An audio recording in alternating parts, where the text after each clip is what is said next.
Hello hello hello hello hello civil engineers, welcome to our YouTube channel civil Yoddha by Unacademy. Building material का revision चल रहा है, one shot revision हम कर रहे हैं। सीमेंट का पार्ट 1 है। लास्ट क्लास में हमने 7th क्लास कंप्लीट की थी। 7th क्लास में मैंने टिम्बर की बात की थी। टिम्बर वन शॉट मैंने रिवाइज किया। आपके एग्जाम के लिए बहुत ही इंपॉर्टेंट ये सीरीज चल रही है, ठीक है। आपको लिखना है, कॉपी बनाना है, कॉपी में नोट डाउन करना है। जो भी डेटाबेस सवाल आते हैं वो इससे आप कंप्लीट कर ले जाओगे बिल्डिंग मटेरियल के। ओके, सीमेंट हम शुरू करते हैं। आज का पहला टॉपिक क्या है, मैं आपको बताता हूं। पोर्टलैंड सीमेंट का क्या कंपोजिशन है। पोर्टलैंड सीमेंट की कंपोजिशन की अगर बात करूं तो सवाल बनता है क्या परसेंटेज, किस किस एलिमेंट का क्या परसेंटेज है पोर्टलैंड सीमेंट में, और उन एलिमेंट का फंक्शन क्या है पोर्टलैंड सीमेंट के अंदर। तो सबसे पहले अगर मैं बात करूं तो cement chemical composition of Portland cement, तो लिखा ऑक्साइड और कंपोजिशन और एवरेज कंपोजिशन। मैं बताऊं तो सबसे ज्यादा मात्रा में आप बोलोगे सर लाइम पाया जाता है। लाइम का केमिकल फॉर्मूला CaO होगा। लाइम कितना परसेंटेज पाया जाएगा सीमेंट में, आप बोलोगे 60 to 65%। तो एवरेज, ऑन एन एवरेज 63% हम लाइम को रख सकते हैं, लाइम सीमेंट में पाया जाएगा। अब लाइम का फंक्शन क्या है। लाइम का मेन फंक्शन है स्ट्रेंथ प्रोवाइड करना। लाइम सीमेंट में क्या काम करके देगा, स्ट्रेंथ प्रोवाइड करके देगा। एंड साउंडनेस कंट्रोल भी लाइम का ही प्रोसेस है। तो आप बोलोगे सर लाइम के कारण स्ट्रेंथ आ रही है और साउंडनेस। साउंडनेस का मतलब होता है वॉल्यूम चेंज। वॉल्यूम में चेंज कितना होगा वो डिपेंड कर जाएगा लाइम की प्रेजेंस पर। ये इसका फंक्शन हुआ। दूसरा element is silica. Silica SiO2। Silica का कितना परसेंटेज है ये सवाल बनता है, तो 17 से 25%, 17 to 25%, on an average 20% silica present होता है सीमेंट में। इसका एक्सेस अगर ज्यादा हो जाए, सिलिका अगर एक्सेस हो जाए तो स्ट्रेंथ को कम कर देगा। तो सिलिका जितना ज्यादा बढ़ाते जाओगे आप बोलोगे सर जो सीमेंट है, सीमेंट की स्ट्रेंथ कम होती जाएगी। इसका फंक्शन है, सवाल बन चुका है ये क्वेश्चन। और अगर मैं तीसरा एलिमेंट बोलूं तो Al2O3। Al2O3 मतलब एल्यूमिना। एल्यूमिना कितना रहता है सर, 3 से 8% एल्यूमिना पाया जाता है किसमें, पोर्टलैंड सीमेंट में। लगभग 6% आप बोल सकते हो। अगर एल्यूमिना प्रेजेंट है तो किस चीज के लिए रिस्पॉन्सिबल है, तो क्विक सेटिंग, जल्दी से सीमेंट सेट कर जाए, जम जाए, इसलिए क्या रिस्पॉन्सिबल है, एल्यूमिना रिस्पॉन्सिबल है। ये तो इसका काम हुआ। लेकिन अगर एल्यूमिना एक्सेस में हो जाए, ज्यादा हो गया, तो स्ट्रेंथ को क्या कम कर देगा, कम कर देगा। एल्यूमिना स्ट्रेंथ को कम कर देगा। Okay sir, fourth element is iron oxide, जो प्रेजेंट है सीमेंट में। Fe2O3 इसका फॉर्मूला। 0.5 से 6% आयरन ऑक्साइड प्रेजेंट होता है। जनरली 3% हम याद करने के लिए मान लेते हैं, ठीक है। 0.5 से 6% ये पूछता है रेंज की, आयरन ऑक्साइड की क्या रेंज है सीमेंट में। आप बोलोगे सर फ्लक्स का काम करता है। फ्लक्स मतलब जोड़ने का काम करेगा आयरन ऑक्साइड। Clear now. फिर पांचवा कंपोनेंट इज मैग्नीशिया। MgO 0.1 से 4% इसका परसेंटेज है सीमेंट में। लगभग 2% आप ले सकते हो। Imparts colour and hardness. तो कलर, सीमेंट के कलर के लिए कौन रिस्पॉन्सिबल है, आप बोलोगे मैग्नीशिया। हार्डनेस के लिए कौन रिस्पॉन्सिबल है, आप बोलोगे magnesia is responsible for colour and hardness. 6th one is gypsum. Gypsum 3 से 6% जिप्सम की मात्रा रहती है। लगभग 3% आप लिख सकते हो। ये बहुत इंपॉर्टेंट सवाल की it is use as a retarder. Gypsum use as a retarder मतलब सेटिंग टाइम को क्या कर देगा सर, सेटिंग टाइम को बढ़ा देगा। लेट से लेट सेट कराना है अगर आपको, तो आप बोलोगे जिप्सम का उपयोग होता है। हॉट वेदर कंडीशंस में जिप्सम का उपयोग किया जाता है। ये भी सवाल आ चुका है। 7th one is sulphur. Sulphur 1 से 3% सल्फर की मात्रा प्रेजेंट होती है। 1% आप बोलोगे सर सल्फर लिया जाता है। ये इम्पार्ट साउंडनेस। तो साउंडनेस दो इम्पार्ट कर रहे हैं, दो एलिमेंट। एक तो हो गया सल्फर और आपको ऊपर बताया था लाइम। तो साउंडनेस ऑफ सीमेंट के लिए कौन से दो एलिमेंट रिस्पॉन्सिबल हैं, आप बोलोगे लाइम और sulphur. Last one is alkalis. Alkalis क्या 0.2 से 1% इज एल्कली। लेस देन 1% आप बोल सकते हो इसकी मात्रा रहती है सीमेंट के अंदर। And used as a flux and imparts efflorescence. तो एफ्लोरेसेंस की प्रॉब्लम कौन क्रिएट करता है, एफ्लोरेसेंस का मतलब क्या, ब्रिक में भी बताया था। सफेद सफेद धब्बे अगर सीमेंट के सरफेस पर आ जाएं उसको बोला गया एफ्लोरेसेंस। और इस एफ्लोरेसेंस की दिक्कत किस कारण से आई, एल्कलीज के कारण आती है। तो ये एलिमेंट्स लगभग 8 एलिमेंट बताए, उनका केमिकल कंपोजिशन और कितना परसेंटेज है सीमेंट के अंदर और उनका क्या फंक्शन है बता दिया। आप स्क्रीनशॉट इसका ले सकते हो। क्लियर। चलिए नेक्स्ट। अगर मैं आपको बात करूं कि सीमेंट किन 4 कंपोनेंट से मिलकर बनी, ये सारे एलिमेंट्स तो बना दिए, लेकिन आप बोलोगे सर बोक्स कंपाउंड है जो कि प्रेजेंट होते हैं सीमेंट के अंदर। 4 प्रकार के बोक्स कंपाउंड आप जानते हो, 4 प्रकार के बोक्स कंपाउंड। देखो सबसे पहले मैंने उनको अरेंज कर दिया एज अ परसेंटेज वाइज, तो आपको डिक्रीजिंग ऑर्डर में परसेंटेज बता दे रहा हूं कितना परसेंट किस कंपाउंड का रहता है। पहले नाम दिए 4 कंपोनेंट, कौन कौन से? C3S, C2S, C3A and C4AF। Okay, इनका नाम क्या है? एलाइट, बेलाइट, सेलाइट और फेलाइट। ऐसे याद रखना। F किस में आया सर? C4AF में आया, तो आप तो F को ये याद हो गया, फेलाइट। सबसे ज्यादा परसेंट किसका है? C3S का, तो पहले नंबर, और A सबसे पहले आता है, आप याद कर लोगे, C3S इज एलाइट। फिर दूसरा परसेंटेज B का मतलब बेलाइट, C2S, फिर C3A इज सेलाइट, और फिर बोलोगे आप कितना? फेलाइट, C4AF। ये नाम पूछ लिए जाते हैं। परसेंटेज देखो, अगर मैं बोलूं कंपोजिशन और एवरेज कंपोजिशन कितना है C3S का, आप बोलोगे 42% एवरेज कंपोजिशन C3S का होगा। C2S 32% होगा, या रेंज भी बोल सकते हो आप, 25 से 50% इज C3S। सीमेंट के अंदर C3S 25 से 50% पाया जाएगा। C2S सर आप बोलोगे 20 to 45%। C3A बोला गया तो 8 to 12% या फिर 11.5% ऑन एन एवरेज वैल्यू हो गई। C4A लगभग 6 से 10% सीमेंट में पाया जाता है। इन कंपाउंड्स का नाम क्या है सर? Box compound. तो यहां पर लिख के कंपाउंड्स क्या है? बोक्स कंपाउंड है। अब इन कंपाउंड्स का फंक्शन से सवाल पूछ लिया जाता है। आप बोलोगे C3S जिसका नाम है एलाइट, जो लगभग 42% है, ये 7 डेज हार्डनेस एंड स्ट्रेंथ के लिए रिस्पॉन्सिबल है। आपकी जो स्टार्टिंग 7 दिनों की स्ट्रेंथ है या हार्डनेस है सीमेंट की, वो किसके कारण आएगी? आप बोलोगे सर C3S कंपोनेंट के कारण आएगी। Box compound name is C3S। C2S किसके लिए रिस्पॉन्सिबल है? मोस्ट इंपॉर्टेंट, जो अल्टीमेट स्ट्रेंथ है, जो 1 साल के बाद या सीमेंट की लॉन्ग टर्म जो स्ट्रेंथ रहेगी, वो किस पर डिपेंड कर जाती है? It is called as C2S, belite नाम के कंपोनेंट पर डिपेंड कर जाएगी। और 32% लगभग 32% ये सीमेंट में पाया जाता है। अल्टीमेट स्ट्रेंथ इस पर डिपेंड करेगी। Next one is C3A। C3A flash set. Flash का हिंदी में मतलब होता है जल्दी से सेट हो जाना, तुरंत सेट हो जाए अगर सीमेंट। किस कारण से होगी सर? ये कंपोनेंट है, कौन सा कंपोनेंट? C3A। C3A उस कंपोनेंट का नाम है, फ्लैश सेट हो जाएगी, जल्दी से जल्दी सेट होने के लिए C3A की आवश्यकता है। C4AF। C4AF अगर प्रेजेंट है तो वो क्या कॉज करेगा? Poorest cementing value. सबसे पुअरेस्ट सीमेंटिंग वैल्यू अगर किसी भी इन कंपाउंड में से है तो आप बोलोगे सर C4AF की सबसे पुअरेस्ट कंपाउंडिंग वैल्यू है। क्लियर? नेक्स्ट, ये तो आपको बताए बोक्स कंपाउंड, उनकी परसेंटेज और उनका फंक्शन क्या है। Next one is what? According to IS code. IS code पूछा गया सीमेंट के लिए। IS कोड 10262 1982, ये अब अमेंड भी हो चुका है। तो 1982 compressive strength for various grade of OPC। OPC के लिए आपको कंप्रेसिव स्ट्रेंथ पूछ ली गई। तो पहले मेरा बताने का क्या है तरीका? आपको मैं एक ऑर्डर बता रहा हूं, अगर मैं A से F तक जा रहा हूं, मतलब कंप्रेसिव स्ट्रेंथ सीमेंट की बढ़ती जाएगी। A B C D E F, 6 grade बताए मैंने आपको OPC के। OPC A B C D E और F, इनकी कंप्रेसिव स्ट्रेंथ बता रहा हूं। A की compressive strength 31.9 to 36.8 mega pascal, unit याद रखना, मेगा पास्कल में ये दी हुई हैं। B की 36.8 to 41.7, C का 41.7 to 46.6, और ऐसे ही आप F की देख सकते हो। ये सवाल पूछ लिया गया था कि OPC F की कंप्रेसिव स्ट्रेंथ क्या होगी? आप बोल दोगे 56.4 to 61.3 mega pascal compressive strength होगी। जैसे जैसे ग्रेड, सवाल क्या आया? जैसे जैसे ग्रेड बढ़ता जाएगा कंप्रेसिव स्ट्रेंथ ऑफ सीमेंट बढ़ती जाएगी। क्लियर? कंप्रेसिव स्ट्रेंथ कैसे चेक करेंगे आगे देख लेंगे टेस्ट से। क्लियर?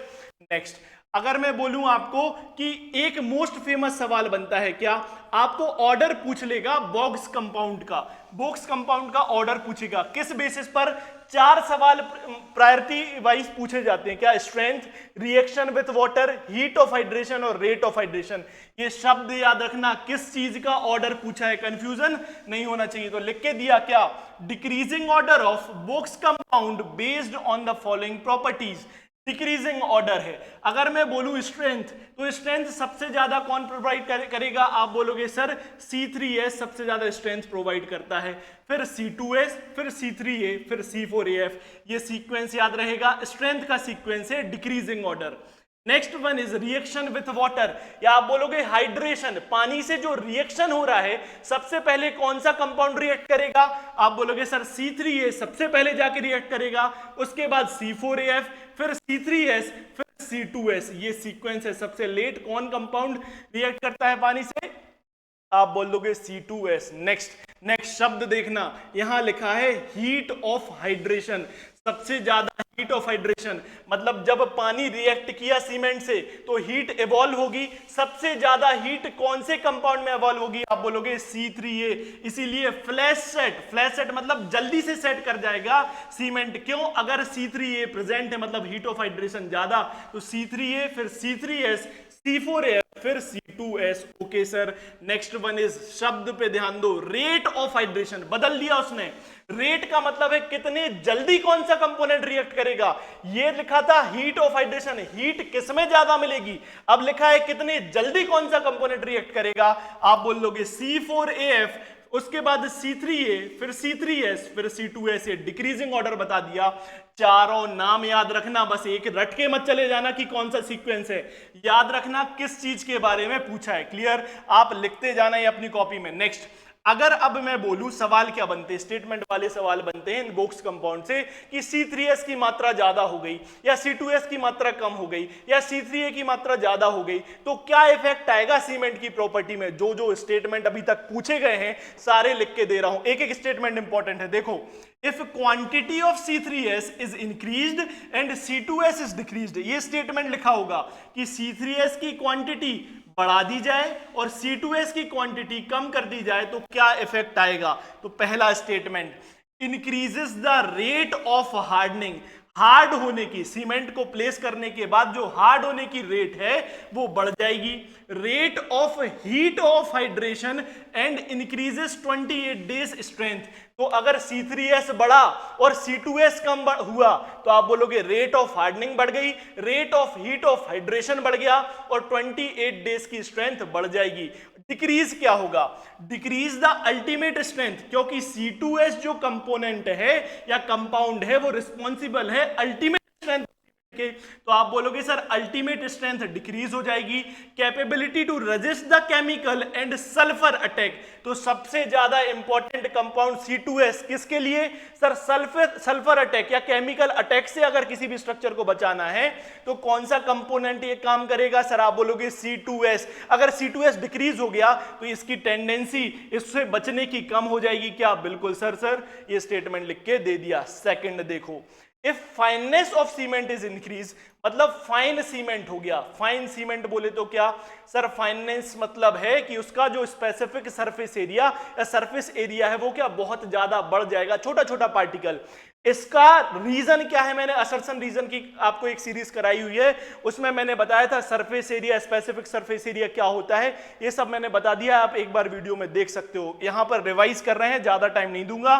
फाइननेस ऑफ सीमेंट का मतलब क्या? सर छोटा छोटा पार्टिकल, जितना छोटा पार्टिकल सरफेस एरिया ज्यादा, सरफेस एरिया ज्यादा मतलब पानी उतना ज्यादा रिएक्ट करेगा, जितना ज्यादा रिएक्शन मतलब हीट ऑफ हाइड्रेशन ज्यादा इवॉल्व होगी, रेट ऑफ हाइड्रेशन ज्यादा होगा। तो बोल रहा है कि fineness of cement is increases, तो क्या इफेक्ट आएगा? तो सवाल बना था स्ट्रेंथ ऑफ सीमेंट बढ़ जाएगी। सही बात है, क्यों? जितना छोटा पार्टिकल उतना ज्यादा पानी रिएक्ट करेगा, उतनी ज्यादा हीट ऑफ हाइड्रेशन, स्ट्रेंथ उतनी ज्यादा बढ़ जाएगी। रेट ऑफ हाइड्रेशन बढ़ जाएगी, rate of heat of hydration is increases. Okay.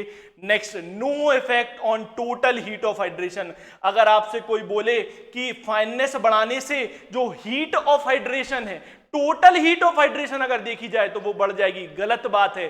Total heat of hydration पर कोई भी इफेक्ट नहीं पड़ता। रेट बढ़ जाएगा, रेट बढ़ जाएगा का मतलब क्या? जल्दी से जल्दी पानी रिएक्ट करने लगेगा सीमेंट के पार्टिकल से, लेकिन अमाउंट हीट ऑफ हाइड्रेशन का नहीं चेंज होता, तो नो चेंज लिख के दिया। Next one is what? No effect on setting time, setting time पर फाइनली कोई भी इफेक्ट नहीं पड़ता है।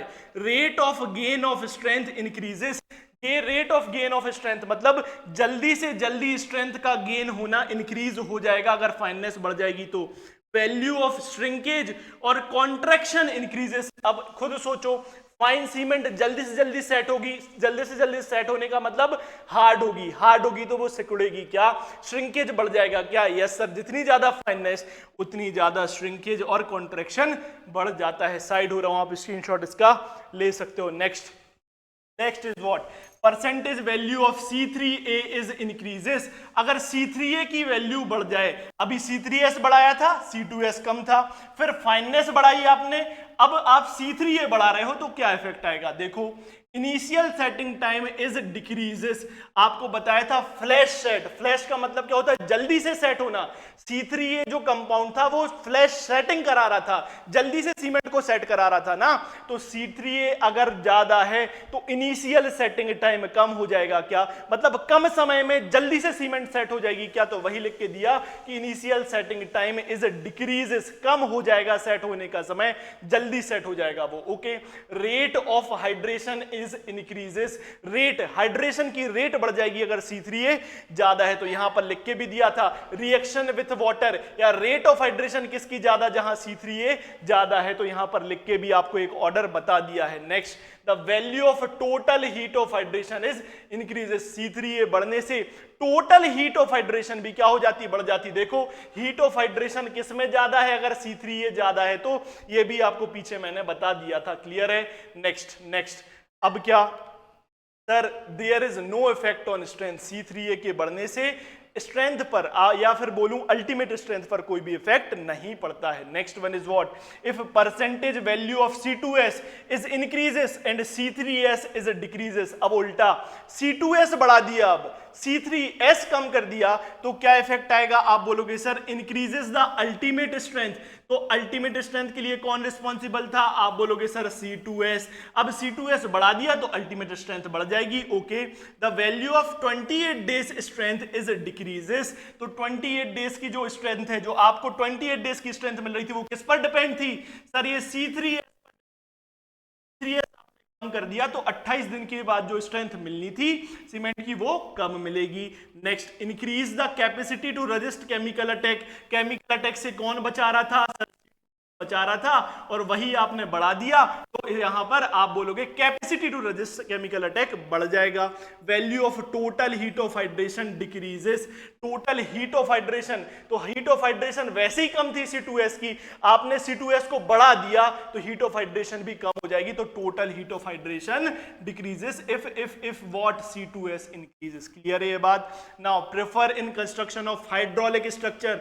जो हाइड्रोलिक स्ट्रक्चर है वहां आप चाहते हो कि ज्यादा से ज्यादा स्ट्रेंथ मिले, और अल्टीमेट स्ट्रेंथ अगर आपको इंक्रीज करनी है तो C2S बढ़ाना पड़ेगा। क्या? यस सर, यही लिखा है C2S इंक्रीजेस। तो आप बोलोगे हाइड्रोलिक स्ट्रक्चर के लिए आगे यूज करना है तो ऐसी सीमेंट यूज करो जहां C2S ज्यादा हो। क्लियर? नेक्स्ट इंपॉर्टेंट सवाल आया था, नोट में लिख के दे रहा हूं, क्या? Surkhi is added to lime mortar to impart hydraulicity. Hydraulicity एक प्रॉपर्टी है जिसमें सीमेंट क्या पानी से रिएक्ट कर रहा है, या आप बोलोगे पानी में अगर काम करना है तो आपको क्या यूज करना पड़ेगा? उस प्रॉपर्टी को बोलते हैं हाइड्रोलिसिटी। पानी में यूज कर रहे हो आप सीमेंट को। क्लियर? अगर आप सुर्खी को ऐड कर रहे हो लाइम मोटार में तो हाइड्रोलिसिटी प्रॉपर्टी इंपार्ट करता है सुर्खी, किसमें? लाइम मोटार में। क्लियर? ये सवाल पूछा गया था, ऑप्शन दे दिए थे, आपको टिक करना था सुर्खी में। Okay, lime is mixed with brick earth to prevent shrinkage.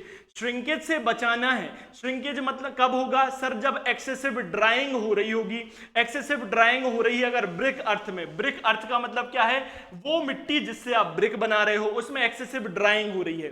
Drawing से बचाने के लिए आप क्या करोगे? उसकी वर्केबिलिटी बढ़ा दी जाए तो श्रिंकेज बच जाएगा, श्रिंकेज होने से बच जाएगा। तो लाइम को ऐड कर दो। लाइम क्या करता है? Imparts workability. तो आप बोलोगे sir lime is added to what? Brick earth to prevent shrinkage. Okay, chemical reaction of cement with water is an exothermic reaction. ये भी पूछा गया कि पानी से जो रिएक्शन हो रही है सीमेंट की उसका नाम तो हुआ, आप बोलोगे sir hydration of cement. Hydration of cement endothermic reaction है या एक्सोथर्मिक? एक्सोथर्मिक का मतलब क्या? कोई भी गैस बाहर निकल रही है, आपने बोला एग्जिट हो रही है, एग्जिट से शब्द बना एक्सोथर्मिक, और अंदर आ रही है आप बोलोगे एंडोथर्मिक। तो एक्सोथर्मिक रिएक्शन है ना, क्योंकि गैसेस इवॉल्व डिसॉल्व होती हैं, बाहर निकलती हैं। तो यस सर, ये बात सही थी कि chemical reaction of cement with water is an exothermic reaction. Next one is what, आपसे बोलेगा कि सर पानी यूज कर रहे हो आप हाइड्रेशन के लिए, कितना अमाउंट ऑफ पानी यूज करोगे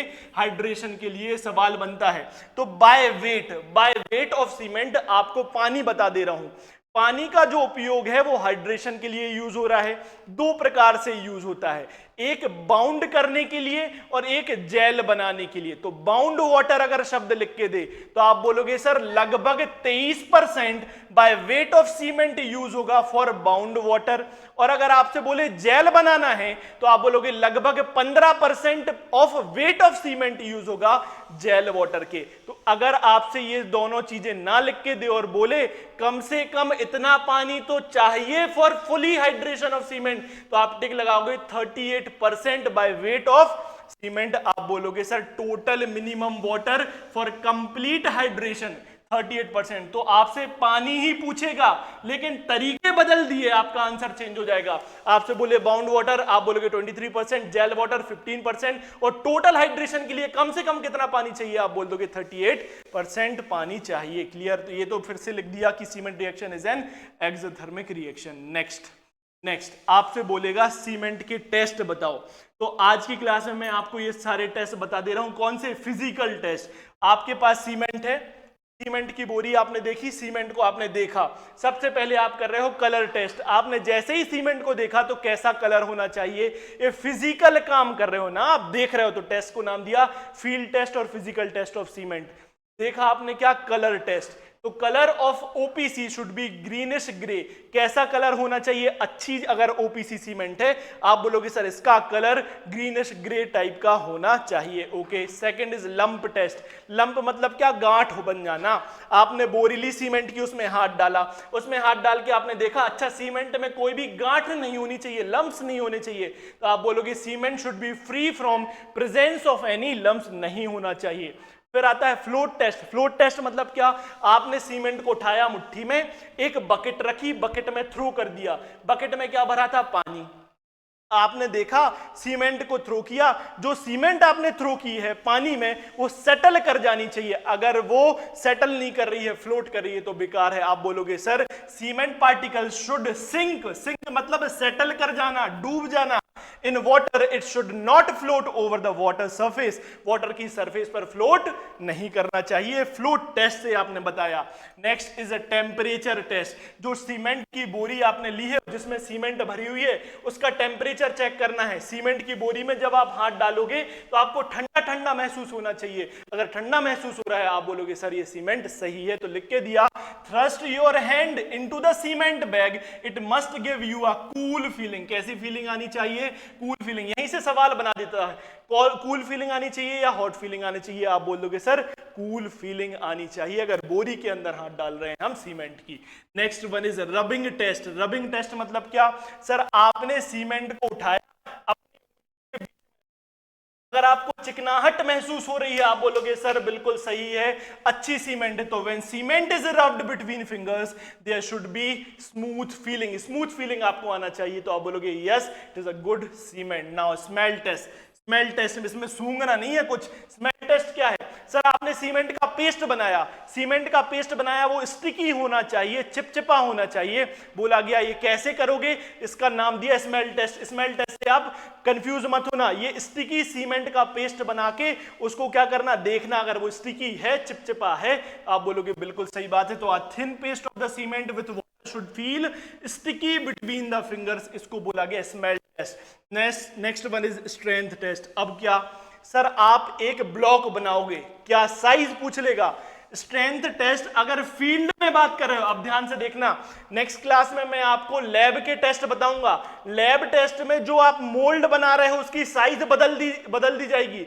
आपसे सवाल पूछेगा फील्ड में अगर स्ट्रेंथ टेस्ट कर रहे हो सीमेंट का तो आप मोल्ड बनाओगे 200 इंटू 25 mm का आपने मोल्ड बनाया, फील्ड में स्ट्रेंथ टेस्ट कर रहे थे आप, ठीक है, ये बना लिया आपने। इस मोल्ड को आप दो सिंपली सपोर्टेड पे लगाओगे। सवाल क्या पूछा गया था? सवाल पूछा गया कि जब आप फील्ड में स्ट्रेंथ टेस्ट कर रहे हो सीमेंट की, तो जो मोल्ड बनाया है उसमें आपने सिंपली सपोर्टेड की तरह आपने रखा उसको, सिंपली सपोर्टेड बीम की तरह, उन दो सपोर्ट्स के बीच का डिस्टेंस पूछ लिया गया। आप बोलोगे सर 150 mm, 150 mm इन दोनों सपोर्ट के बीच का क्या होगा, डिस्टेंस होगा। ये सवाल पूछा गया था तो लिख के भी दे दिया। ओके सर, आप इस पर जब टेस्ट करोगे तो कितना लोड लगाओगे, ये सवाल पूछा गया। आप बोलोगे 340 न्यूटन, 340 न्यूटन का लोड आप लगाकर इसकी स्ट्रेंथ चेक करोगे। तो लिखा है cement block given below should not fail, fail नहीं होना चाहिए while loading 340 Newton is applied in that manner. और मैनर क्या है, उसको सिंपली सपोर्ट के बीच में रखोगे 150 mm के डिस्टेंस वाले पर, और ये इसकी साइज होना चाहिए। ये आपको बताया मैंने फिजिकल टेस्ट। क्लियर? तो ये सारे टेस्ट थे, फील्ड टेस्ट या फिजिकल टेस्ट। क्लियर? नेक्स्ट, आपको अभी सीमेंट खत्म नहीं हुआ, एक पार्ट मैंने बताया है, ऐसे ही शॉर्ट वीडियोस में आपको पूरा रिवाइज कराते जाऊंगा। आपको टिम्बर तक मैंने कंप्लीट करा दिया, सीमेंट का एक पार्ट है, दूसरा पोर्शन भी सीमेंट का मैं लेके आऊंगा। मेरा नाम अभिषेक Srivastava, civil Yoddha bye Unacademy पर आप हैं। अगर आपको वीडियो अच्छा लग रहा है तो लाइक करिए, कमेंट्स करिए, कमेंट में बताइए आपको कैसे टॉपिक्स में डिफिकल्टीज आती हैं। वैसे टॉपिक्स हमारी टीम काम कर रही है, आपको एक एक टॉपिक पर वीडियो, हम शॉर्ट वीडियो से आपकी कंफ्यूजन दूर करते जाएंगे। आपको डिस्क्रिप्शन में टेलीग्राम की लिंक मिल जाएगी, उसमें आप हमसे जुड़ सकते हो। सिविल योद्धा बाय अनअकैडमी से चैनल को सब्सक्राइब करना है, बेल आइकन जरूर दबाओ, सोते रह जाते हो, पता नहीं चलता वीडियो कब आएगा। बेल आइकन दबाने से ये होगा, आपके पास नोटिफिकेशन आएगा, आपको पता रहेगा ये वीडियो आ रहा है। बहुत इंपॉर्टेंट सीरीज है, आपको रिवीजन में करा रहा हूँ, सारे सब्जेक्ट्स में आपको कराऊंगा। एसएससी जेईई मेंस सर पर है, आपको बहुत ज्यादा फायदा इससे होने वाला है। क्लियर? चलिए नेक्स्ट वीडियो में मिलेंगे। Thank you everyone.